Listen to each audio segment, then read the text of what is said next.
जैसे आपने बताया कि D9 होता है, फिर वो लग्न की चार्ट बनता है, तो अगर कोई कुंडली पढ़ना चाहे तो उसका थोड़ा बेसिक बताइए कि कैसे पढ़ सकते हैं? देखिए, अगर कोई व्यक्ति कुंडली पढ़ना चाहे, तो उसे सबसे पहले नॉलेज होना चाहिए कि भई असेंडेंट क्या होता है, लग्न कुंडली क्या होती है ना? लग्न कुंडली में 12 भाव होते हैं। पहला भाव जो है, वो शो करता है हमारा व्यक्तित्व को, हमारी पर्सनैलिटी को, हमारा बॉडी कैसा दिखेगा। अच्छा, दूसरा भाव कुंडली का जो है वो दिखाता है हमारी संचित कल हमारे संचित वेल्थ को, वेल्थ है ओके। ना? हमने पैसा कितना इकट्ठा कर रहा है बजट। ज़िंदगी भर की वेल्थ सेकंड भावना है। सेकंड भाव से भी देखते हैं और अष्टम भाव से भी कहीं न कहीं आकस्मिक धन लाभ देखते हैं। हमारी पर्सनल जो वेल्थ है वो सेकंड भाव से आप देखते हैं। हम बोलते कैसा है, वो भी दूसरे भाव से देखते हैं। हमारी खाने-पीने की आदतें भी दूसरे भाव से देखते हैं। तीसरे भाव से कुंडली के हम देखते हैं कि हमारी स्किल्स कितनी है, हम मेहनत कितना करते हैं और हम एफर्ट्स करने में कितने हम प्रतिबद्ध हैं, कमिटेड, राइट? और छोटे भाई-बहनों को भी हम तीसरे भाव से देखते हैं। और अगर किसी के नहीं है तो मेरे उसको होता ही नहीं होगा थर्ड वाला। कुंडली में तीसरा भाव तो सभी लोगों का होगा, पर वहाँ पर हो सकता है कभी-कभी प्लैनेट नहीं बैठे हो, अच्छा, खाजा वो। खाली हो, वो भाव खाली हो, पर वहाँ का जो प्लैनेट है कहीं न कहीं तो बैठेगा, तो वो उस हिसाब से फल दे देगा।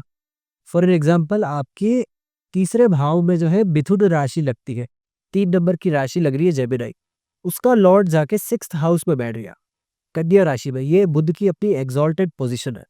तो अब ये क्या दिखा रहा है कि भाई छोटे भाई-बहन जो है ना इसके, या फिर इसके जो स्किल्स हैं, वो बहुत ज़्यादा ऐसे है कि भाई डे टू डे लाइफ़ में मुझे चीज़ों को कैसे मैनेज क्योंकि 6th हाउस से हम देखते हैं डे टू डे लाइफ़ का स्ट्रगल, सो हम देखते हैं डिसिप्लिन। तो ऐसे लोग जनरली अपनी चीज़ों को बहुत बुद्धि से, बहुत शातिरता से काम निकलवाते हैं, डे टू डे लाइफ़। चतुर्थ भाव, कुंडली में चतुर्थ भाव जो है हमारी माता को, मदर को दिखाता है, हमारी मदर से हमें कितना सुख प्राप्त होगा, राइट? कितना स्नेह प्राप्त होगा। दूसरा, कुंडली में चतुर्थ भाव गाड़ी-घोड़ों का सुख भी दिखाता है। आपको मटेरियल कितना मटेरियल वेल्थ, स्पेशली जिसमें आपको कंफर्ट मिलता हो। देखिए, 4th हाउस आपके मन का भी है कि आपका इमोशनल स्टेबिलिटी कितना रहेगा। जिन भी लोगों की कुंडली में चतुर्थ भाव में क्रूर ग्रह बैठे होते हैं ना, उनका बचपन अच्छा नहीं जाता।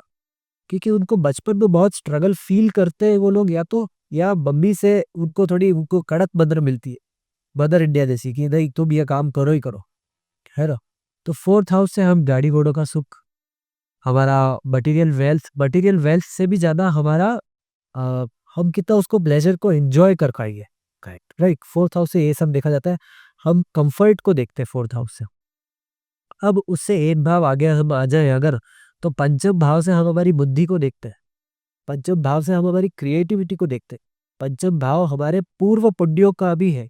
पूर्व जन्म में आपने कितने पुण्य किए, तो वो पंचम भाव दिखा रहा है। और अगर वो डेबिलिएट हो गए कुंडली में, या एक भाव पीछे चले गए, या कहीं खराब भाव में बैठ गए, तो ये क्लियर शो कर रहा है कि पूर्व जन्म में आपने पुण्य नहीं किए, पाप किए, राइट? पूर्व और पंचम भाव से हम जो है हमारे चार्ट में रोमांस को भी देखते हैं, लव और अफेयर्स को भी देखते हैं। एक व्यक्ति जितना ज़्यादा क्रिएटिव होता है ना, उतना ही ज़्यादा वो अफेयर्स रख पाता है, उतना ही ज़्यादा वो क्रिएटिविटी शो करता है अपने प्यार में, राइट? अगर आपके अंदर क्रिएटिविटी नहीं है तो आप क्या शायरी बोलोगे सामने वाले से? सही बात है, सही। यस, उसको अपने इज़हार ही कैसे करोगे प्यार? तो 5th हाउस में अगर कोई क्रिएटिव प्लैनेट आ जाए, या उसकी पोज़ीशन अच्छी हो, तो ये क्लियर शो करता है कि भई यहाँ पर इस व्यक्ति ने पूर्व जन्म में कोई अच्छे पुण्य किए, उसका बुद्धि भी अच्छा है और वो रोमांटिक भी है, प्यार को अनुभव करता है। अभी देखिए छठा भाव, कुंडली में छठा भाव जो है वो रोग, रिपु और ऋण को शो करता है। रोग का मतलब बीमारियां, रिपु का मतलब दुश्मन, या फिर हमारे अगेंस्ट में जो भी लोग होते हैं वो करें, और ऋण का मतलब होता है कर्जा, है ना? अभी कर्जा, अब ये जो तीनों चीजें हैं ये नेगेटिव को शो कर रही है, और यहाँ पर कुंडली का एक पॉजिटिव एस्पेक्ट भी है कि यहाँ से हम सेवा को भी देखते हैं, है ना? तो ये अरिष्ट स्थानों में से एक आता है, दुष्ट स्थानों में से एक आता है कि भाई छठा भाव जो है वो बेनिफिक ही है बाय डिफॉल्ट। और यहाँ पर देखिए, एक ऐसी जगह जहाँ पर आपको जंग लड़नी है, जहाँ पर आपको लड़ाई झगड़ा करना है, तो वहां पे कौन सा प्लेनेट अच्छा काम करेगा? बेनिफिक मतलब खराब प्लेनेट काम अच्छा करेगा, या फिर बेनिफिक? जो खराब है वो अच्छा नहीं रहेगी। क्योंकि उसको तो लड़ाई झगड़ा करना है ना वहाँ पे। हाँ, तो उससे यहाँ और पावरफुल हो जाएगा वो। बिल्कुल, जंग के मैदान में आप बंगाल को लेके जाओगे तो खून खराबा अच्छे से करेगा। अच्छा, जंग के मैदान में आप शनिदेव को जाओगे तो डिसिप्लिन और स्ट्रिक्ट रहेंगे वो। राहु को लेके जाएगी छठे मैदान में, छठे भाव में, तो वो कॉन्स्पिरेसी के साथ सामने वाले को परास्त करेगा, हराएगा। तो यहाँ पर जो है वो बेनिफिक प्लैनेट्स बहुत ज़्यादा अच्छा परफॉर्म कर रहे थे। मतलब जो लोग मर्डर और ये सब करते हैं उनका 6 ग्रह भयंकर स्ट्रॉन्ग होता है। मर्डरर्स के लिए अलग चार्ट बनेगा भाई, मर्डरर्स के लिए तो बुद्धि ही उनका राहु से प्रभावित होगा, करेक्ट। या कोई ना कोई प्लेनेट बहुत खराब डेमिनेट पोजीशन पे हो जाएगा। जो मारने जा रहा है उसके लिए 6th हाउस। हाँ, ओके, यस। अब कुंडली में 7वां भाव जो है ना, वो बहुत ही ऑस्पिशियस हाउस मानते हैं, क्योंकि ये लग्न के जस्ट विपरीत है। लग्न का मतलब होता है हम खुद, आई बाई सेल्फ, एंड उसके जस्ट विपरीत आपका 7वां भाव है। अगर किसी व्यक्ति का लग्न बहुत मजबूत है ना, मतलब वो खुद, उसका पर्सनैलिटी बहुत मजबूत है, और सप्तम भाव का स्वामी अगर वीक होगा, सप्तम भाव से बेसिकली हम देखते हैं हमारी स्पाउस को, हमारे बिजनेस को, और बाकी सारी डे टू डे इनकम को। अब सप्तम भाव भी आपको कहीं ना कहीं रिफ्लेक्ट कर रहा है। मान लेते कि आपकी शादी हुई और आपका स्पाउस अच्छा नहीं है, तो आपकी मेंटेलिटी खराब है, राइट और रॉन्ग? करेक्ट। आप ऑफ ऑफ चलोगे लाइफ। सही बात है, सही। तो सप्तम भाव का भी अच्छा होना बड़ा इंपॉर्टेंट है लाइफ। तभी वो कहते हैं ना कि शादी होने से पहले तो सब सही चल रहा, बाद में क्या हो गई। बहादुर बिल्कुल नहीं। सप्तम भाव की पोजीशन अगर अच्छी नहीं हुई, या उसके लॉर्ड की, उसके स्वामी की पोजीशन अच्छी नहीं हुई, तो कहीं ना कहीं वो हमें एक मैरिज का सुख तो नहीं देता, और मेंटली भी परेशान हम हो ही जाते। अब अष्टम भाव से क्या देखते हैं? अष्टम भाव कुंडली का जो है वो sudden loss, sudden gains, sudden profits, sudden death, यहाँ तक कि एक्सीडेंट्स को भी हम अष्टम भाव से देखते हैं। ये गुप्त विद्याओं का, गुप्त धन का, गड़े हुए धन का, जितना भी रिसर्च है, उन सब चीजों का, यहाँ से जादू टोना भी देखा जाता है। यहाँ से ऑकल्ट, ज्योतिष, और जितनी भी रिसर्चेस होती है दुनिया में, वो सब अष्टम भाव से ही देखी जाती है। कहीं ना कहीं ये एक इंट्यूटिव भाव है। और यहाँ पर ये ऐसा ही है जैसे आपके हाथ में एक पिटारा है, खोलोगे कब क्या निकलेगा निकलेगा, पता ही नहीं चलेगा। Surprise box. सरप्राइज बॉक्स ही है, 100% यहाँ से क्या निकलने वाला है ये कभी पता नहीं सकता। तो अष्टम भाव तो बड़ा मिस्टीरियस, इसके बारे में बहुत कम ज्योतिषी आपने देखे होंगे कुछ बोल भी रहे हो। सही बात है। ये वही इंट्यूशन वाला है, सही भी हो जाए, कलर भी हो जाए। बिल्कुल। हालांकि एक एक उसका एग्जांपल है कि आपने 5th हाउस, मतलब आपके, जैसा हमने डिस्कस किया कि 5th हाउस से पूर्व पुण्य देखते हैं, हाँ। उस हाउस के लॉर्ड की पोजीशन काफी हद तक ये बता देगी कि 8th हाउस से क्या आएगा, क्योंकि पूर्व जन्म में अगर आपने अच्छे कर्म किए होंगे तो 8th हाउस से भी अच्छा निकलेगा। अच्छा। पर वहां अगर आपने खराब कर रखा है तो 8th हाउस आपको उसकी दशा में बहुत पीड़ित करते हैं ये जनरली। अभी देखिए हम 9th हाउस के बारे में देखते हैं। 9th हाउस कुंडली में अपने आप में भाग्य को दिखाता है। कुंडली में 9th हाउस पिता को दिखाता है, गुरुओं को दिखाता है, लॉन्ग टर्म ट्रैवल को दिखाता है, स्पिरिचुअलिटी को भी दिखाता है, और एक व्यक्ति धार्मिक कितना, वह सब भी दिखाता है। इस प्लेनेट, इस पर्टिकुलर भाव में कोई अच्छा प्लेनेट बैठा हो ना, तो आप ये मान लीजिए कि ऐसे व्यक्ति को सिल्वर स्पून के साथ पैदा होते हैं, क्योंकि भाई पिताजी इतने बेनोवलेंट मिले हैं हाँ, कि बात तेरी मर्जी जो कर ले, कर ले, सही बात। तुझे मैं हमेशा सपोर्ट करूंगा। हाँ, जैसे हम पिता के लिए बोलते हैं ना कि भाई हमारे ऊपर कोई हाथ है, हाथ है, हाँ सही बात। तो ये टेक्निकली वही हाथ है जो आप 9वें भाव में लेके आए हैं, कि भाग्य का हाथ। और देखिए आप ऐसे लोगों का हमेशा, अगर फादर एक्सपायर भी हो जाते, चले भी जाते, तो भी एक हाथ बना रहता बना रहता, हाँ। है। वो एक थर्ड फोर्स हमेशा आपके लिए काम करती है, क्योंकि ये स्पिरिचुअलिटी का भाव है, और ये बृहस्पति रूल करते हैं इस भाव को बेसिकली। तो बृहस्पति तो हमेशा देना चाहते हैं, है ना? तो ये सभी चीजें 9वें भाव से देखते हैं। हालांकि हायर एजुकेशन भी हम 9वें भाव से देखते हैं कुंडली पे, कि भाई आप अपनी पीएचडी को कैसे परफॉर्म करेंगे, पीएचडी में कैसा परफॉर्म करेंगे, और पीएचडी में कितने मार्क्स आएंगे आपके, ये भी हम 9वें भाव से देख सकते कि अगर कोई इन केस जैसे आपने पीएचडी का या जो हायर एजुकेशन का बोला, अब किसी के वो उसमें नहीं है, अब वो करना जाए, तो मतलब वो कर पाएगा कि नहीं कर पाएगा उसको? हैं। बेसिकली एक तो होता है लाइफ का पर्पस, हाँ। और एक होता है आपकी जिद। इन दोनों में फर्क है। ज्योतिष सीधा सीधा ये बोलता है कि ऐसा ऐसा इस समय पर हो सकता है, आप अपने बिहेवियर में ऐसा चेंज कर दो, ओके। तो आपके लिए लाइफ जो है बहुत ईजी हो जाएगी।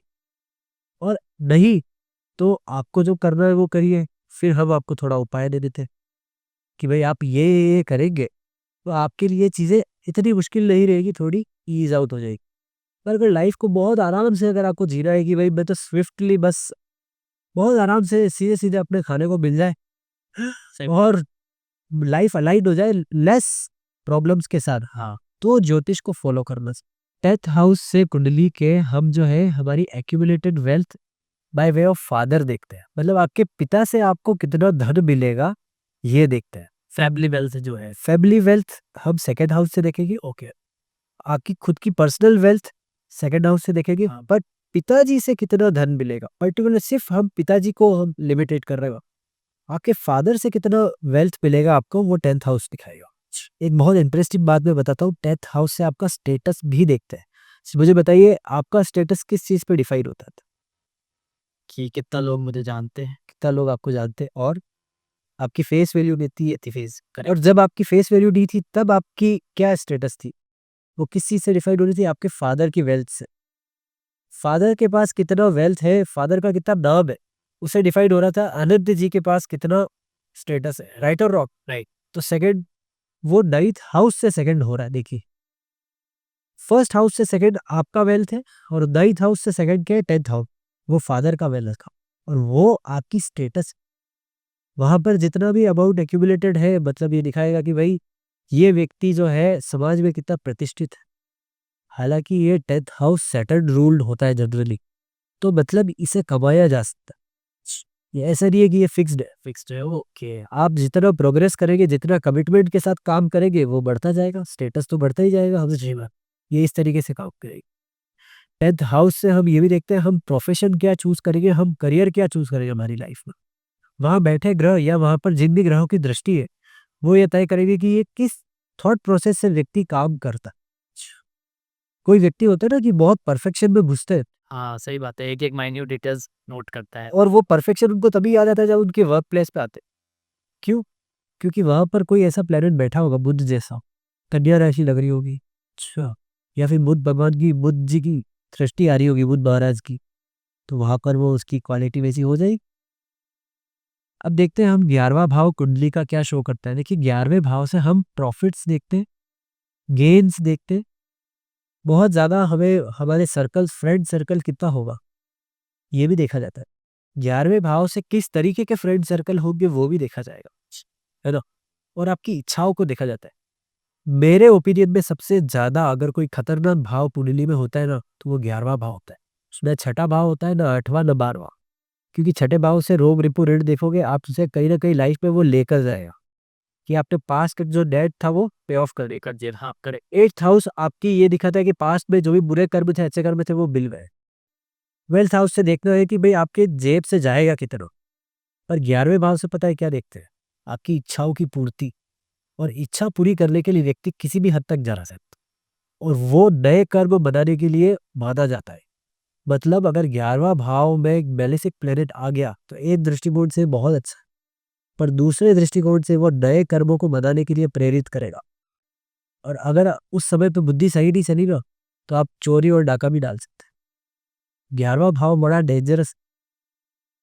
और इसमें मैं बोलूंगा कि अगर बृहस्पति की दृष्टि रहे तो बहुत अच्छी बात है, क्योंकि व्यक्ति फिर अगर अपनी इच्छाओं को पूरी करने पे आता है तो वो कहीं पे भी पहुंचे। पर एक बहुत इंटरेस्टिंग बात मैंने देखी, अगर आपको देखना है कि भाई हम, आपके जो भी व्यूअर्स हैं वो देखना चाहते हैं कि भाई हमारे बच्चे के किस तरीके के दोस्त हैं, तो आप जस्ट ये चेक करिए कि आपके बच्चे के या फिर आपके 11वें भाव में कौन सा प्लेनेट बैठा हुआ है।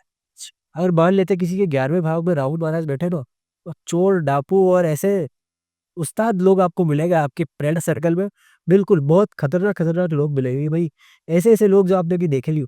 और देखना वो आपके लाइफ में होंगे वो लोग, और वही लोग आपको सपोर्ट करेंगे आपको एक्सट्रीम सपने पूरे करने में।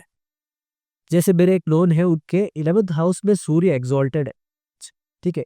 तो अब उनकी कुंडली में जब 11वें भाव में सूर्य उच्च के हो गए ना, तो इनके सारे दोस्त किसी न किसी बड़ी गवर्नमेंट पोजीशन पे बैठे हुए हैं और हमेशा सपोर्ट करने को राजी। तो ये जादू है 11वें भाव का और कुंडली का। यहीं पर हम 12वां भाव देखें तो कुंडली में 12वां भाव पर्टिकुलरली स्पिरिचुअलिटी को शो कर रहा है। अब देखिए कोई भी व्यक्ति स्पिरिचुअल कम होता है जब उसमें टेंडेंसी आती है कि मैं अकेला कितना रह पाता हूँ।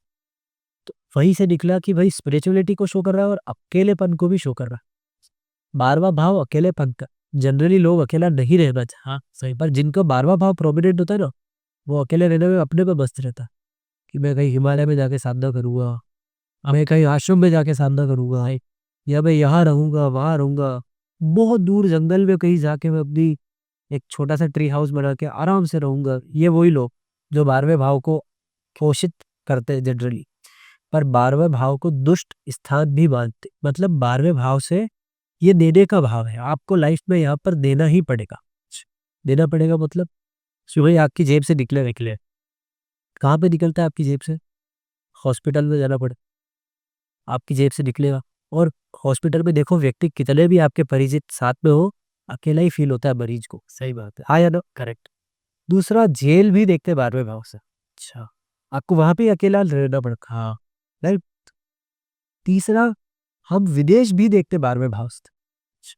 विदेश मतलब ये कि भाई जिस भी जगह पे आपको अनकंफर्टेबल फील होता है ना, वही आपका 12वां भाव है। मान लेते हैं कि आनंद जी को मेवाड़ रीजन में, राजस्थान में कंफर्टेबल फील होता है, तो 12वां भाव एक्टिवेट नहीं होगा। पर अगर वे ऐसी किसी जगह चले जाते हैं वहां पे जहां पर वो अनकंफर्टेबल हो रहे, तो उनके कुंडली का 12वां भाव एक्टिवेट हो जाएगा। इस तरीके से काम करता है। आजकल हम देखते हैं कि लोग काफ़ी सोलो ट्रैवल पे जा रहे हैं, तो सबका 12वां भाव एक्टिवेट है। हम ये कह सकते हैं कि अगर सोलो ट्रैवल वो कर रहे हैं, तो 12वां भाव प्लस 10वां भाव एक्टिवेटेड है, क्योंकि वो लॉन्ग टर्म जर्नी कर रहा है ठीक है। और 12th हाउस एक्टिवेट कर रहा है। और ये एक बहुत अच्छी बात है, क्योंकि अगर आप उस कर्म को ऐसे निपटाएंगे ना, तो वो किसी और तरीके से आपसे लेकर जाएगा। अच्छा, तभी वो कुछ कहते हैं कि आप हॉस्पिटल जाके कुछ खा के आ जाओ या जेल जाके चाय पी लो। बिल्कुल, बिल्कुल, बिल्कुल, क्योंकि कहीं न कहीं आपका उतना समय आप ट्रेड ऑफ कर रहे हैं, वहाँ पर जाके। अब इससे भी ज़्यादा 12th हाउस से बेड प्लेज़र को भी देखते हैं, कि भाई बेड में आपको प्लेज़र कितना मिलने वाला है। कुंडली में 7th हाउस को स्पाउस से देखते हैं ना, तो वहाँ से 6th हाउस जो है वो बेड प्लेज़र का होता है। और यहाँ पर भी मैलेफिक प्लैनेट अगर आ जाए मान लो, तो व्यक्ति या तो मंगल आ जाए तो बगली हो जाता है व्यक्ति। मतलब अगर जैसे ही कमरा बंद होगा और पति-पत्नी लड़ना झगड़ना शुरू हो गया। आपने ऐसे कपल देखे होंगे जो सोसाइटी में बहुत अच्छे से रहते हैं, शांति से रहते हैं, बढ़िया। फैमिली में भी बहुत अच्छे से रहते हैं। वो जैसे बेडरूम में जाते हैं और लड़ना शुरू। इन दोनों के बेनिफिक जो प्लैनेट्स हैं वो 12th हाउस में बैठा होता है। और ये वो होता ही होता है वो सही।